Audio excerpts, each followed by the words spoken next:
ya Arafa ni ile siku ambayo kwamba watu wamekaa pale Arafa. Hii ndio siku ya Arafa. Asikwambie mtu Arafa ni mwezi 9. Kwa mwezi kuna mwezi muandamo wa kimataifa na kuna mwezi muandamo wa kitaifa. Usimkubali mtu ukamkabidhi akida yako, ukamkabidhi dini yako ikawa imebakwa akili yako, amebaka akili yako. Usikubali. Wallahi alazim, hatukubali mtu atufanyie ghish kwenye asali akaichanganya. Vipi atufanyie ghish kwenye dini ya Allah subhanahu wa ta'ala? Utapata wapi Arafa nyingine? Ni nchi gani nyingine ambayo watu watasimama Arafa? Nchi gani nyingine?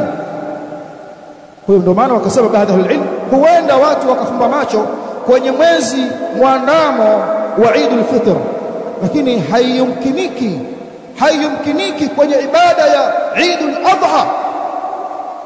Hawa wote wanatoka huku wakaenda kule, wanaacha miezi yao makwao.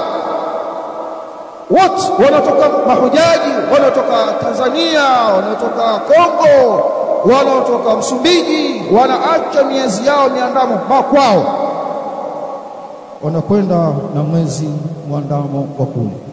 Kwa hiyo akasema ahlul ilm, huenda akafumbiwa macho mtu kwenye idi hili, lakini sio idi hii.